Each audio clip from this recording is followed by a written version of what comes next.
నమస్తే అండి, నేను రజాక్. సాక్షి ఛానల్ పవన్ కళ్యాణ్ గారి మీద విపరీతమైన ప్రేమను కురిపిస్తూ ఉందన్నమాట. ఎందుకంటే పవన్ కళ్యాణ్ గారు స్పీచ్ ఇచ్చిన దగ్గర నుంచి వీళ్ళ పోస్టులు కావచ్చు, అంతకుముందు విజయ్ గెలిచినప్పుడు పడినటువంటి పోస్టులు కావచ్చు, వీడియోలు కావచ్చు, డిబేట్లు కావచ్చు, చాలా ఇంట్రెస్టింగ్ ఉందన్నమాట. వీళ్ళు పవన్ కళ్యాణ్ని చాలా అంటే పవన్ కళ్యాణ్ సీఎం కావాలని చెప్పేసి వీళ్ళే కోరుకుంటున్నారు అనే విధంగా వీళ్ళ ప్రొజెక్షన్స్ అయితే ఉంది. విషయం ఏంటంటే సీఎం విజయ్ని చూసైనా పవన్ ఒంటరిగా పోరాడతారా? ఇది నేను పెట్టిన టైటిల్ కాదు, వాళ్ళ ఛానల్లో పెట్టినటువంటి టైటిల్. సీఎం విజయ్ని చూసైనా పవన్ ఒంటరిగా పోరాడతారా? సో ఇప్పుడు పవన్ కళ్యాణ్ సీఎం అవ్వాలని చెప్పేసి వీళ్ళు కోరుకుంటూ ఉన్నారా? జగన్మోహన్ రెడ్డి గారు సీఎం అవ్వాలని కోరుకోవాలి కదా, పవన్ కళ్యాణ్ గారు సీఎం అవ్వాలని ఎలా కోరుకుంటారు వీళ్ళు? సో అంటే పవన్ కళ్యాణ్ గారి మంచిని, రాజకీయ భవిష్యత్తుని, ఆయన సీఎం అవ్వాలనుకుంటున్నటువంటి ఆలోచనని వీళ్ళు ఆహ్వానిస్తారా? ఎలా ఆహ్వానిస్తారు? సో ఇక్కడ మనం గమనించాల్సిన విషయం ఏంటంటే పవన్ కళ్యాణ్ ఒంటరిగా పోటీ చేయడం వీళ్ళకి కావాలి. పవన్ కళ్యాణ్ ఒంటరిగా పోటీ చేస్తే వైసీపీ అధికారంలోకి వచ్చేస్తుంది. ఈ రోజు స్టాంప్ పెట్టి కొట్టేసుకోవచ్చు. రేపటి రోజు ఎలక్షన్ జరిగితే, వితిన్ 1 వీక్ ఎలక్షన్ జరిగితే, ఒకవేళ పవన్ కళ్యాణ్ అనే వ్యక్తి ఒంటరిగా పోటీ చేస్తే కనుక జగన్మోహన్ రెడ్డి సీఎం.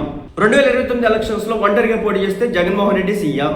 2034లో ఒంటరిగా పోటీ చేస్తే జగన్మోహన్ రెడ్డి సీఎం. రాసి పెట్టుకుంటది. 2019 ఎలాంటి ఫలితాలు వచ్చినాయో అలాంటి ఫలితాలే జగన్ గారికి వస్తాయి. పవన్ అనే వ్యక్తిని టీడీపీ పార్టీ దగ్గర నుంచి జనసేన పార్టీ, 2 పార్టీలు విడిపోతే చాలు జగన్మోహన్ రెడ్డి సీఎం పీఠంలో కూర్చుంటాడు. ఇది బహిరంగ సత్యం. అలా అంటే మనందరికి తెలిసిందే, పవన్ కళ్యాణ్ గారి వెనుక అవునన్నా కాదన్నా సొంత సామాజిక వర్గ ఓటింగ్ ఉంటుంది, అలాగే అభిమానగణ ఓటింగ్ ఉంది. చాలా మంది అంటూ ఉంటారు 5% ఓటింగ్, 4%, 3%, 2%, 1% అని చెప్పేసి. ఆ 4-5 మీరు అంటున్నటువంటి ఆ 1% ఓటింగే డిసైడ్ చేసిద్ది అనమాట. ఆ 1% ఓటింగ్తోనే చాలా మంది తలరాతలు మారిపోతాయి అనమాట. ఆ 1% ఓటింగ్తోనే 2019 ఎలక్షన్స్ లో ఒక పేర్ని నాని గెలవగలిగినాడు, ఒక రోజారెడ్డి గెలవగలిగింది, ఒక అంబటి రాంబాబు గెలవగలిగినాడు. ఆ 1% మీరు అంటున్నటువంటి 5% లోపు ఓటింగ్లే చాలా రాజకీయ జీవితాన్ని తారుమారు చేసేస్తాయి. ఆ ఓటింగ్ అంతా ఇప్పుడు పవన్ కళ్యాణ్ చేతిలో ఉంది. గెలుపోవటమని డిసైడ్ చేయగలడు, తను గెలవచ్చినా గెలవకపోయినా.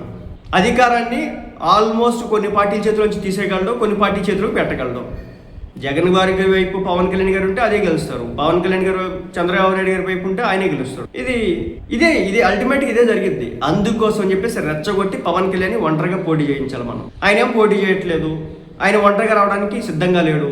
సో క్యాడర్ని రెచ్చగొట్టాలా? మరి ఎంతకాలం వీళ్ళకి ఊడిగం చేయాలి? మనకి సపోర్ట్ చేయట్లేదు టీడీపీ వాళ్ళు, సో మనం అంటే గౌరవం ఇవ్వట్లేదు, మనం అంటే గ్రౌండ్ లెవెల్లో కొట్టుకొని వచ్చేలా ఉన్నారు. ఇవన్నీ సృష్టించి దాని మీద పవన్ కళ్యాణ్ ఎట్లయినా ఒత్తిడి తెచ్చి ఒంటరిగా వెళ్ళే విధంగా చేయాలా? ఒంటరిగా వెళ్ళకపోతే మేము మీకు ఓట్లు వేయం, ఈ కూటమి ప్రభుత్వాలకు మేము ఓట్లు వేయమని ప్రజలు చెప్పారు. అంటే క్యాడర్ చెప్పాలా, జనసేన పార్టీ క్యాడర్ చెప్పాలా అని వీళ్ళు కోరుకుంటూ ఉన్నారు. అది అయ్యే పనేనా? సీఎం విజయ్ని చూసినా పవన్ ఒంటరిగా పోరాడతారంటే పవన్ కళ్యాణ్ గారు క్లియర్ గా చెప్పినారు, తమిళనాడు రాజకీయం వేరు, ఆంధ్ర రాజకీయం వేరు. సో ట్రాప్ లో పడొద్దు. వీళ్ళు వేసే జిమ్మిక్లు మనకు తెలుసు. మళ్ళీ చెప్తున్నా, జగన్ గారి దగ్గర 40% ఓటింగ్ ఉంది, 1% అటు ఇటు. టీడీపీ దగ్గర ఒక 40% ఓటింగ్ ఉంది అటు ఇటుగా. మిగిలిన 20% ఓటింగ్ లోనే ఒక 7 నుంచి 10% ఓటింగ్ జనసేనకు ఉంది. అది పెరిగిందంటా ఉన్నారు. మన పొత్తులు వెళ్ళడం వల్ల దాన్ని మనం తెలుసుకోలేకపోతా ఉన్నాం. చేసుకుందాం, 10% ఓటింగ్ ఉంది. ఈ 10% ఓటింగ్ చాలు ఎవరు సీఎం కావాలో, ఎవరిని కూర్చోబెట్టాలని చెప్పడానికి. పవన్ కళ్యాణ్ గారు విడిపోతే చాలు జగన్మోహన్ రెడ్డి గారు సీఎం అయి కూర్చుంటాడు, నెత్తినెక్కేస్తాడు.